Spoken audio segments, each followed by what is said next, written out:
Hello दोस्तों, class 10th में आपका स्वागत है। आज का इस वीडियो में हम देखेंगे सामाजिक विज्ञान यानी एसएसटी। इसमें 4 बुक होता है, जिसमें राजनीतिक शास्त्र और भूगोल और इतिहास और आपका अर्थशास्त्र होता है। उसमें से एक बुक है राजनीतिक शास्त्र का पहला चैप्टर लोकतंत्र में सत्ता की साझेदारी। उसमें के हम आज ऑब्जेक्टिव क्वेश्चन आंसर करेंगे। तो दोस्तों, आपका कितना सही हो रहा है वो हमें कमेंट में ज़रूर बताएं, और हम क्वेश्चन पढ़ने से पहले आपको आंसर आ जाना चाहिए। आपको एक का ये दो का भी आपको ज़रूर कमेंट में हमें बताइएगा। इसमें हम आपको थ्योरी नहीं पढ़ाएंगे, इसमें सिर्फ ऑब्जेक्टिव क्वेश्चन होगा। अगर आपको थ्योरी चाहिए, नोट्स चाहिए, तो हमें पर्सनली आप मैसेज करें और हम आपको ये नोट्स का पूरा पीडीएफ आपको भेज देंगे। तो इसमें हम ऑब्जेक्टिव करेंगे, कितना आपका सही हो रहा है वो आप इस वीडियो में हमें ज़रूर बताइएगा। तो चलिए हम शुरू करते हैं। देखिए दोस्तों, आपको कोई भी चैप्टर पढ़ना है तो आपको उस चैप्टर को जो नाम है उस चैप्टर के बारे में आप पूरा अगर उस पर विचार कर लिए, समझ लिए, तो आपको पूरा अंदर का चैप्टर हर बात आपको समझ में आ जाएगा। इसमें चैप्टर में जो चैप्टर का जो नाम है लोकतंत्र में सत्ता की साझेदारी, इसका मतलब क्या हुआ? देखिए, लोकतंत्र तो सभी आदमी जानता है। लोकतंत्र मतलब जनता का शासन होता है। जिसमें जनता का शासन होता है उसको हम लोकतंत्र बोलते हैं। देखिए, सत्ता की साझेदारी क्या होता है? समाज के सभी वर्ग समाज के सभी वर्ग को, चाहे कोई भी जाति धर्म को, सभी वर्ग को सत्ता में हिस्सेदार देना या हिस्सेदार बनाना या साझेदारी करना या पार्टनरशिप करना, वही कहलाता है लोकतंत्र में सत्ता की साझेदारी। तो आपको ये चैप्टर समझ में आ गया। अब देखिए, तो इसमें हम जो पहला जो क्वेश्चन है, देखिए पहला क्वेश्चन आपको क्या पूछा जा रहा है। पहला क्वेश्चन है 15वीं लोकसभा में चुनाव के पूर्व लोकसभा में महिलाओं की भागीदारी थी। देखिए, यहाँ से आपको हम क्वेश्चन बता रहे हैं कि 15वीं लोकसभा, देखिए 15वीं लोकसभा, 16वीं लोकसभा, 17वीं लोकसभा, ये कभी भी आपको पूछ सकता है कि 17वीं लोकसभा कब हुआ, 15वीं लोकसभा कब हुआ। अगर आपको एक कोई डेट याद है तो आप आपसे कोई भी ईयर का पूछेगा, 15वीं, 16वीं, 17वीं, 18वीं, तो आप बता सकते हैं। देखिए 15वीं लोकसभा पूछ रहा है। अगर आपको 16वीं पता है, 16वीं लोकसभा कब हुआ, तो 16वीं जो लोकसभा हुआ तो वो हुआ था आपको 2014 में। अगर आपको 17वीं पूछ रहा है तो 5 साल आप जोड़ दीजिए, 2019 में। उसके बाद 18वीं लोकसभा पूछेगा तो 5 साल आप जोड़ दीजिए, 2024 में होता है। इसी प्रकार अगर आपसे पूछेगा 15वीं पूछ देगा तो 15वीं या 5 साल घटा दीजिए, 2009 में। यानी आपको एक नंबर यहाँ से हर साल एग्जाम में आता है, हर शिफ्ट में आता है कि अगर 16वीं लोकसभा कब हुआ, 17वीं लोकसभा कब हुआ, 18वीं लोकसभा कब हुआ। अगर एगो आप याद रखते हैं तो आप उसमें से 5 घटाकर, 5 जोड़कर आप बता सकते हैं कि 16वीं लोकसभा कब हुआ, 17वीं लोकसभा कब हुआ। आप आराम से बता सकते हैं। एक नंबर आपको ये फिक्स है। मान लोकसभा के बारे में 16वीं कब लोकसभा हुआ, 17वीं कब लोकसभा हुआ, ये आपको एग्जाम में हर साल दोनों सीट में एक क्वेश्चन जरूर पूछता है। देखिए, इसमें जो पहला जो मेरा सवाल है, पहला सवाल है 15वीं लोकसभा चुनाव के पूर्व लोकसभा में महिलाओं की भागीदारी थी। तब जो 15वीं लोकसभा में जो महिला को जो भागीदारी थी वो थी 10%। ऑप्शन नंबर ए करेक्ट सही है। उसके बाद दोस्तों, आपको जो आंसर आ रहा है वो जरूर हमें कमेंट बताइए कितना सही। हमको पढ़ने से पहले आपको आंसर आ जाना चाहिए। अब देखिए क्वेश्चन नंबर जो दो है, भारत में कहाँ महिलाओं के लिए आरक्षण की व्यवस्था, बहुत इंपॉर्टेंट है, कितना बार आ चुका है। भारत में महिलाओं के लिए आरक्षण की व्यवस्था कहाँ किया गया है? तो महिलाओं के लिए जो आरक्षण की व्यवस्था जो किया गया है वो पंचायती राज व्यवस्था में महिला के लिए आरक्षण की व्यवस्था किया गया है। दोस्तों, बिहार के इकलौता राज्य है जो महिला के लिए 50% आरक्षण की व्यवस्था की गई है। तो ये भी क्वेश्चन बहुत इंपॉर्टेंट है, बिहार बोर्ड के हैं तो ये वाला बात बहुत इंपॉर्टेंट है। अगला क्वेश्चन नंबर 3 है। क्वेश्चन नंबर 3 बताइएगा। देखिए, बिहार में पंचायती राज, आ गया क्वेश्चन, बिहार में पंचायती राज संस्थाओं में महिलाओं के लिए कितनी सीटें आरक्षित है? तो हम बताएं ना, अभी महिला के लिए सिर्फ 50% सीट्स माने आरक्षित कर दिया है। अगर 100 किसी का वैकेंसी आता है तो 100 महिला का, और अगर 100 आता है तो 50 महिला का और 50 पुरुष का वो सीट रिजर्व रहेगा। या कोई चुनाव होगा तो अगर महिला का सीट है तो महिला ही कैंडिडेट लड़ेगा, पुरुष वहाँ पर खड़ा नहीं हो सकता है। यानी 50% महिला को माने आरक्षण की व्यवस्था की गई है पंचायती राज व्यवस्था में। अगला क्वेश्चन नंबर 4 है, ध्यान से पढ़िएगा और जवाब दीजिएगा, जरूर हमें कमेंट बताइएगा। क्वेश्चन नंबर 4 है, सांप्रदायिक राजनीति किस आधार पर आधारित है? जो सांप्रदायिक राजनीति किस आधार पर आधारित है? दोस्तों ध्यान कीजिए, जो सांप्रदायिक, अगर ये वाला बात आपको समझ में आ जाएगा सांप्रदायिक क्या होता है, तो आप इस ऑप्शन को आराम से लगा लीजिएगा। तो आप ये सोचते हो कि हम थ्योरी नहीं पढ़े हैं या पढ़े नहीं समझ में आ रहा है, तो हम आपको ये समझा कर टिक लगाएंगे, ना कि हम सीधे 1 का ए 2 का बी सी नहीं लगा, हम आपको समझा देंगे कि क्या उसको माने ऑप्शन कौन सा सही होगा। देखिए, अगर आपको इस सांप्रदायिक राजनीति किस धारणा पर आधारित है, अगर सांप्रदायिक का परिभाषा अगर समझ रहे क्या होता है तो आप टिक लगा सकते हैं। देखिए, सांप्रदायिक क्या होता है? सांप्रदायिक ये होता है कि अपने धर्म को श्रेष्ठ मानना और दूसरे धर्म को नीचे दिखाना, यही सांप्रदायिक कहलाता है। यानी अपने धर्म को श्रेष्ठ मानना और दूसरों को नीचे दिखाना, यही सांप्रदायिक कहलाता है। देखिए, तो यहाँ ऑप्शन चुनिए, इस पर मान ऑप्शन कौन हो जाएगा? एक धर्म दूसरे धर्म से श्रेष्ठ है, हाँ सही है। दूसरे, विभिन्न धर्मों के लोग समान नागरिक के रूप में खुशी खुशी के साथ रहते हैं, देखिए ये आपका गलत हो जाएगा। एक धर्म के अनुयायी के एक समुदाय बनाते हैं, एक धार्मिक समूह के प्रमुखता एवं अन्य सभी धर्मों के कायम रखने के शासन शक्ति का प्रयोग नहीं किया जा सकता है। तो इसमें जो बेस्ट ऑप्शन आपको हो जाएगा, ऑप्शन नंबर ए सही हो जाएगा। एक धर्म दूसरे धर्म, मान एक धर्म जो है वो दूसरे धर्म को, एक धर्म दूसरे धर्म से श्रेष्ठ मानता है और दूसरे धर्म को उसको नीच दिखाता है, तो वही सांप्रदायिक कहलाता है। यानी अपना धर्म को श्रेष्ठ माना और दूसरे धर्म को नीचे दिखाना, वही कहलाता है सांप्रदायिक। तो इसका ऑप्शन कौन सा सही हो जाएगा? ए करेक्ट हो जाएगा।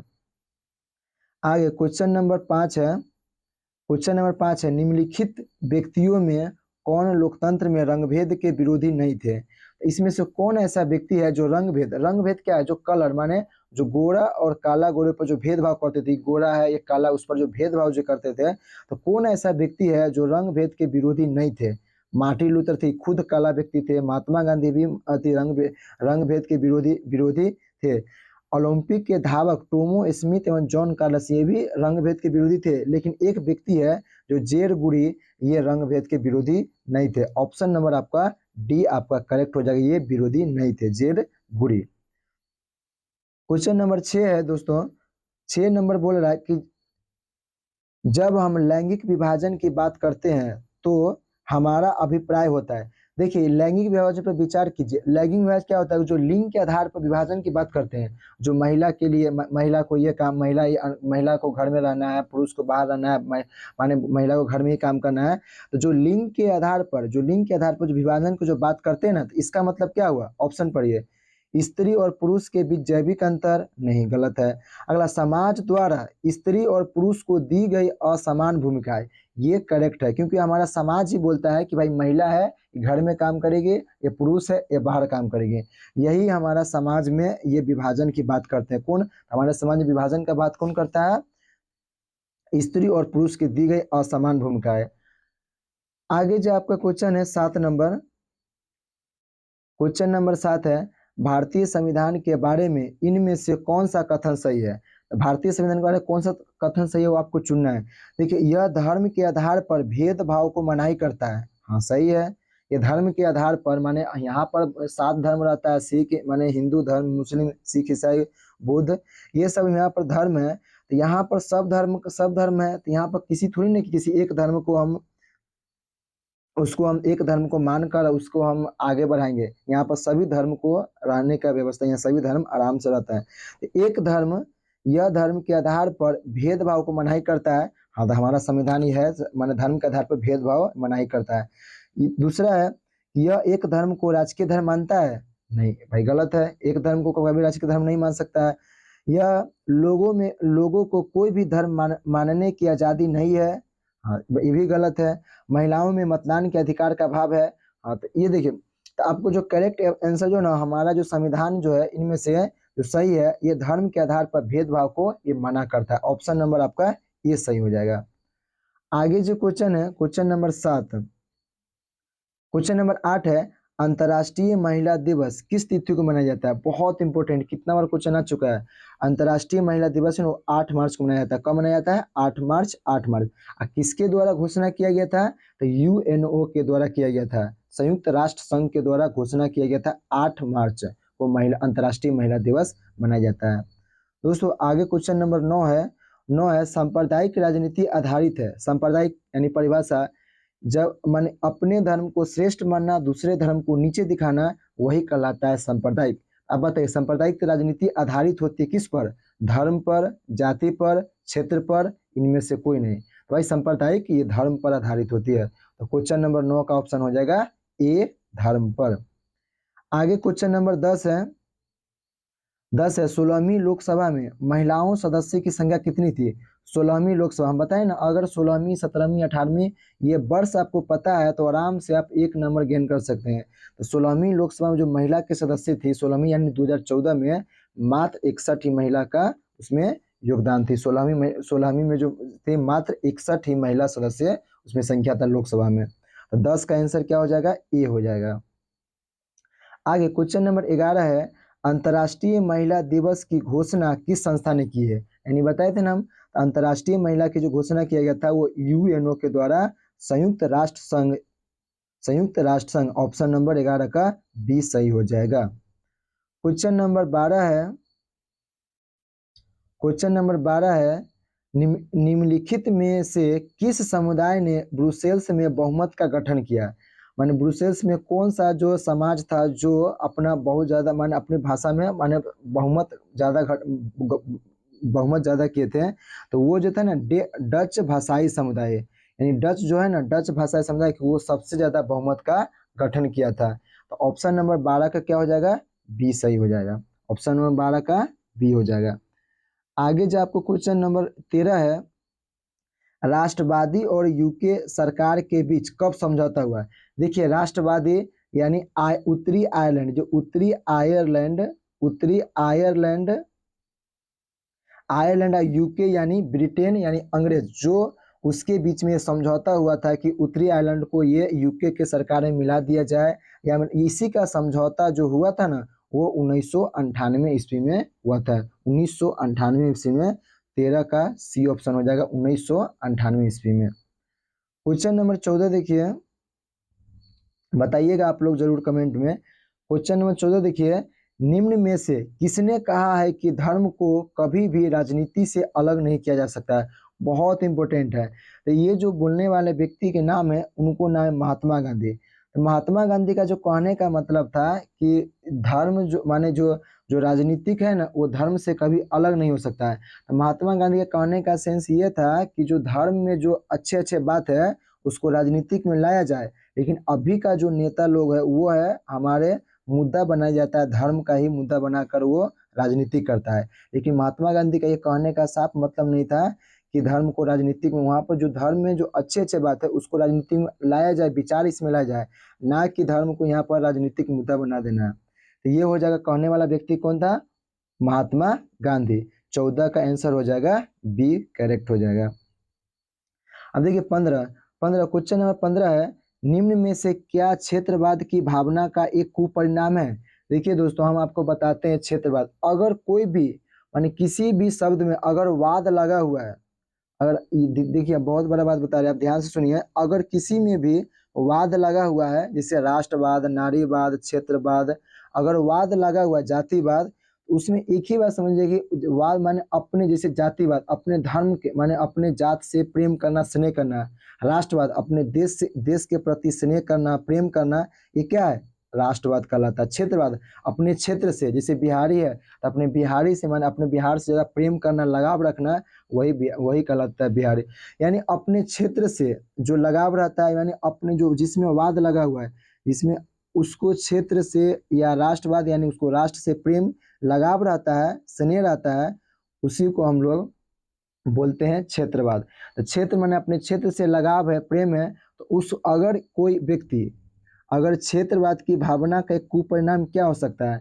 मतलब अगर बिहारी बोला कि हम बिहारी है, बंगाली बोला कि हम बंगाली है, तो इसमें क्या होगा, यहाँ पर इसका कुपरिणाम यह हो जाएगा कि आगे चलकर वो एक अलग माने एक अलग देश बनाने का भी बात कर सकता है। तो ये इसका जो कुपरिणाम जो होगा ना वो अलगाववाद हो सकता है, माने अलग बाद में एक देश का भी मांग कर सकता है। इसलिए क्षेत्रवाद नहीं होना चाहिए। आई एम इंडियन यानी भारतीय, हम लोग एक भारतीय हैं, आई एम इंडियन या भारतीय है, ना कि हम बिहारी है, ना कि बंगाली है, ना महाराष्ट्रीय है, हम लोग एक भारतीय हैं।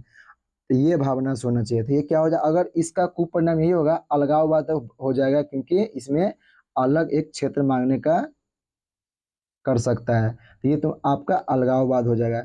आगे क्वेश्चन नंबर 16 है, निम्न में से कहाँ सामाजिक विभाजन का आधार था, माने कहाँ पर, किस देश में सामाजिक जो समाज के विभाजन का आधार था, किस पर। तो देखिए सामाजिक विभाजन था वो आपको जो क्वेश्चन नंबर 16 का जो आंसर हो जाएगा वो बेल्जियम हो जाएगा। ऑप्शन नंबर ए करेक्ट हो जाएगा। समाज के अंदर विभाजन करने वाला जो एक भाषा आधार था, माने समाज का जो विभाजन करने वाला वो भाषा था, वो किस देश में था, वो बेल्जियम में। 16 का ए सही हो जाएगा।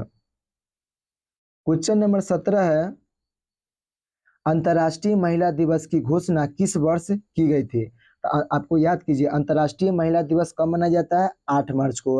अंतर्राष्ट्रीय महिला दिवस को घोषणा कौन किया, तो यूएनए संयुक्त राष्ट्र संघ। तो यहाँ पर क्वेश्चन पूछा जाए कि अंतर्राष्ट्रीय महिला दिवस को घोषणा किस वर्ष की गई थी, तो ऑप्शन नंबर ए सही हो जाएगा 1975। 1975। अगला क्वेश्चन नंबर 18 है, सामाजिक विभाजन को हल करने का सबसे अच्छा तरीका क्या हो सकता है। यानी सामाजिक विभाजन, समाज में कुछ माने टकराव ना हो, समाज अच्छा चले, तो इसको हल करने का सबसे अच्छा तरीका क्या होगा। देखिए ऑप्शन नंबर आपका ए है, राजतंत्र है, लोकतंत्र है, सैनिक तानाशाही जनता है। देखिए राजतंत्र है, इसमें राजा का शासन होगा, तो राजा इस खुद अपने में ही लगा रहता है, तो जनता को क्या भलाई करेगा। अगर तो इसमें राजतंत्र से अच्छा तरीका नहीं हो सकता सामाजिक विभाजन का। हाँ लोकतंत्र हो सकता है, लोकतंत्र वो जनता का ही होता है शासन, इसमें जनता खुद प्रतिनिधि को चुनता है। तो लोकतंत्र एक सबसे बेस्ट तरीका होगा सामाजिक विभाजन का हल करने का तरीका। 18 का बी आपको बहुत करेक्ट हो जाएगा, 18 का बी सही हो जाएगा, लोकतंत्र। आगे क्वेश्चन नंबर, दोस्तों क्वेश्चन 18 है, आपको चैप्टर जो 1 है लोकतंत्र में सत्ता की हिस्सेदारी, मात्र 18 क्वेश्चन ही पूछा गया 2009 से लेकर 2025 तक ला। दोस्तों आप अगर देखिए क्वेश्चन, अगर आप ये अगर क्योंकि आपको 50% क्वेश्चन आ रहा है, यानी आपको 50 माने 100 क्वेश्चन आएगा, 50 को बनाना रहेगा। तो आप अगर क्वेश्चन ऑब्जेक्टिव में अगर आपको हर सब्जेक्ट में अगर आप 48-49 सही कर लेते हैं, तो आपका बहुत अच्छा स्कोर करेगा, आपको टॉपर का वेरिफिकेशन के लिए भी कॉल आ सकता है।